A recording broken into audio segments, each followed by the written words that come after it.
Assalamualaikum warahmatullahi wabarakatuh. Berjumpa kembali di kanal YouTube Sutarno Azaria Adventure.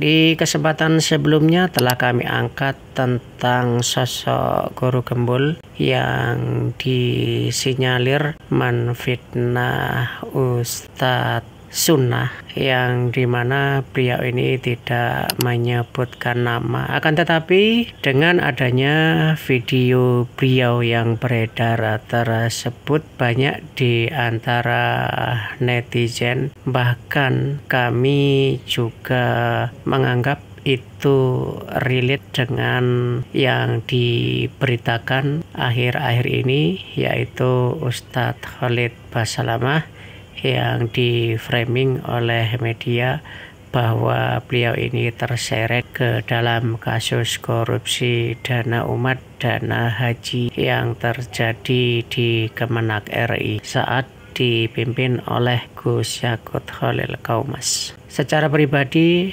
kami dalam prolog video sebelumnya juga mengatakan bahwa guru gembul ini menfitnah Ustadz Khalid Basalamah. Untuk itu, secara pribadi kami meminta maaf kepada penikmat YouTube dan khususnya kepada guru gembul. Berikut adalah video klarifikasi dari guru gembul di dalam kanal YouTube beliau, Gembulikum. Selamat menyimak. Barakallahu fikum. Wassalamualaikum warahmatullahi wabarakatuh. Assalamualaikum warahmatullahi wabarakatuh. Waalaikumsalam warahmatullahi wabarakatuh. Ini akan jadi episode yang sangat brutal. Ini bisa dibilang klarifikasi terhadap keramaian yang terjadi di sosial media. Mungkin Pak Guru Gembul tidak tahu apa keramaiannya, tapi kita akan jelaskan nanti keramaian seperti apa. Kita langsung ini Pak Guru ke tema yang ramai 2 hari ini di DM. Ada sebuah video lama dari Guru Gembul ceramah di salah satu platform. Videonya dipotong, ditempelkan dengan kejadian di mana Ustadz Khalid dipanggil KPK. Tapi videonya seperti ini Pak Guru.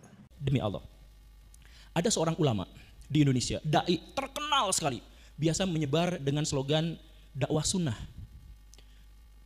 Tutur katanya lembut, wajahnya sangat santun, orangnya juga baik, diundang di berbagai podcast.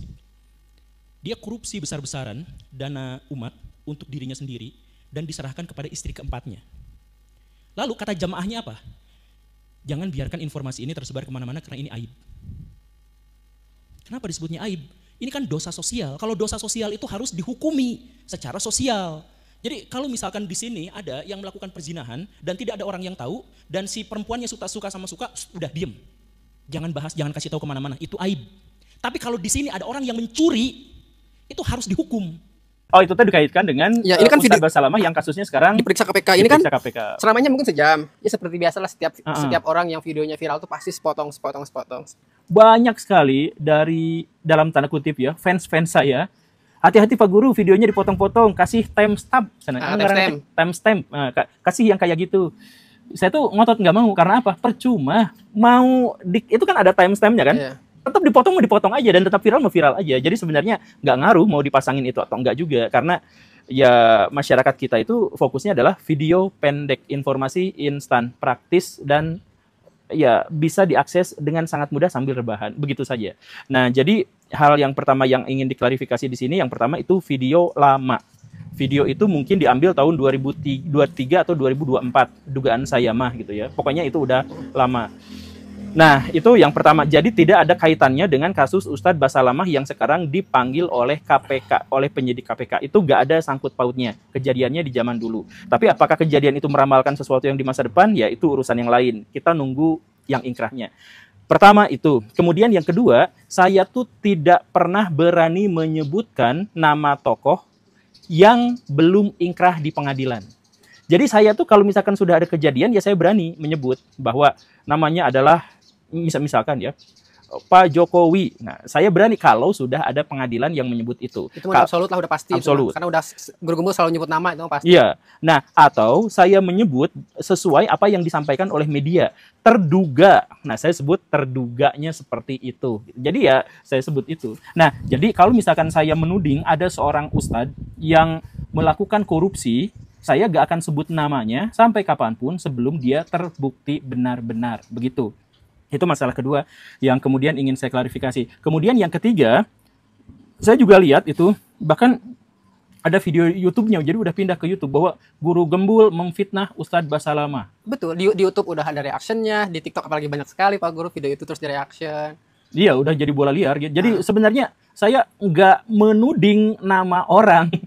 Jadi video itu atau dalam tanda kutip ceramah itu konteksnya adalah saya ingin memisahkan antara aib dengan dosa sosial. Karena orang-orang Islam tuh banyak yang melakukan dosa sosial, tapi ketika misalkan mau dibocorkan, jangan itu mah aib. Ada korupsi, jangan itu mah aib. Nah, yang ingin saya tekankan, dosa sosial dengan dosa pribadi itu adalah dua hal yang berbeda. Minggu lalu deh kita tayangin video tentang pertanyaan itu dari Saweria, terus jawabannya sama, jadi bedakan aib. Iya, dan itu sering saya kemukakan karena masyarakat Indonesia tuh menggunakan agama untuk menutup kebejadannya gitu. Jadi, misal ya, di pesantren ada pembelian, terus tidak dipublikasikan, bahkan siap bayar wartawan, menyogok wartawan untuk tidak dipublikasikan. Itu umum terjadi. Kenapa begitu? Udah ini mah aib, jangan dibocorkan ke orang. Padahal itu tuh dosa sosial. Dosa sosial itu adalah dosa yang akan selesai kalau ada saling memaafkan di antara mereka. Jadi harus diusut tuntas. Kalau misalkan baraya korupsi, itu tuh bukan aib. Jadi bongkar aja sebongkar-bongkarnya. Karena ada pihak yang dirugikan. Tapi kalau dosa yang tidak ada pihak yang dirugikan, dirimu makan babi, gak bilang-bilang sama orang, kan gak ada yang dirugikan.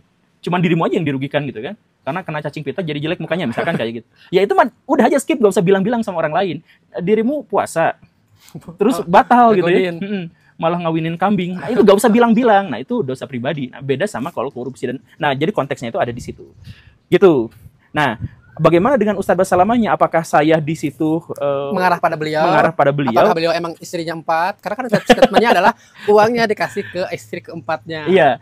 Itu silahkan nanti tunggu saja hasil pengadilannya. Saya mah gak pernah sebut eksplisit karena yang saya sebut itu adalah fenomena masyarakatnya yang suka jual-jualan agama. Jadi yang ditekankan itu.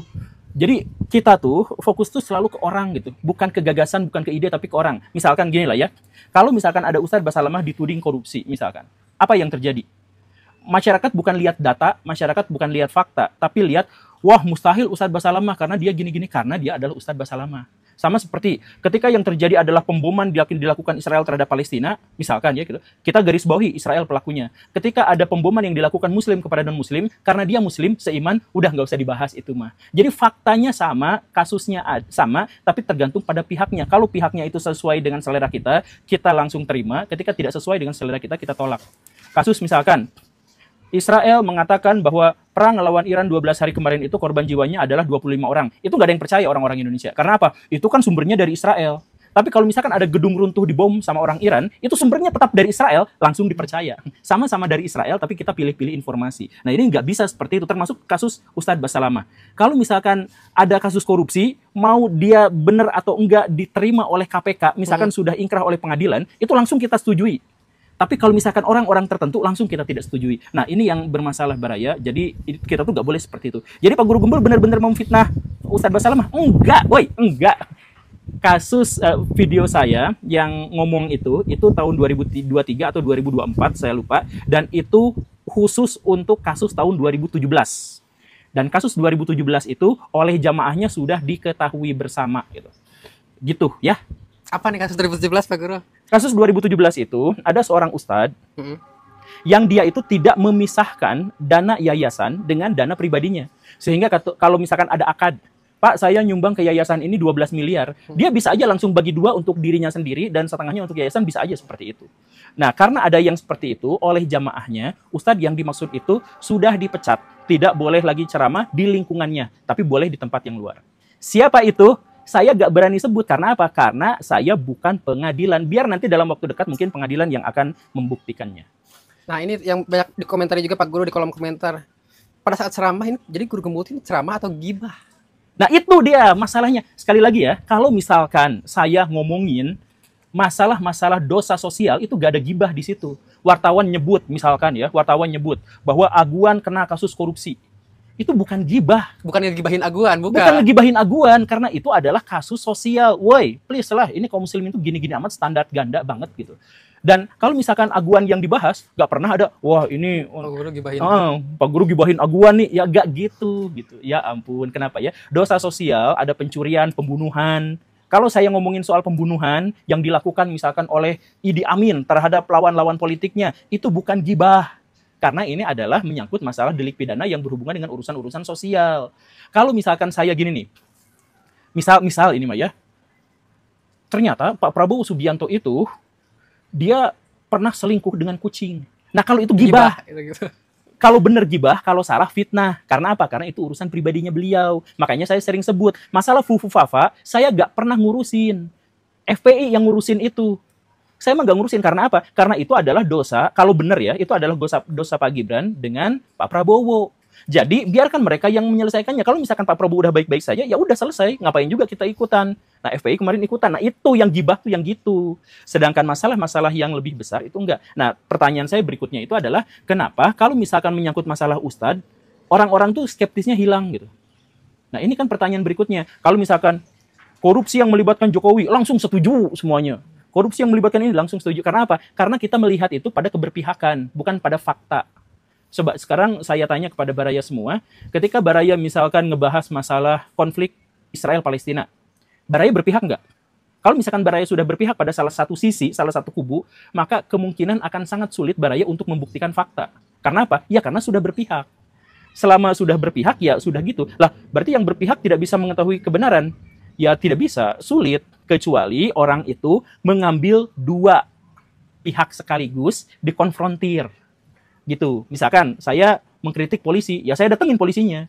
Saya mengkritik pemuda Pancasila, ya saya datengin orangnya. Untuk apa? Untuk misalkan menemukan data. Karena apa? Sejak awal saya tuh relatif memiliki kecenderungan keberpihakan.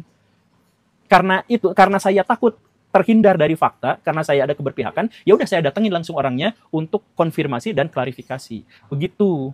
Jadi ini bukan urusan gibah, bukan urusan apa. Dosa sosial itu wajib disampaikan. Masa kalau misalkan ada pejabat korupsi, udah nggak usah dibilang-bilang. Aneh itu, netizen Indonesia tuh susah sekali. Bagus Pak, nanti datangin Habib Rizik Pak. Saya mah udah berkali-kali menghubungi beliau lewat berbagai jalur, susah.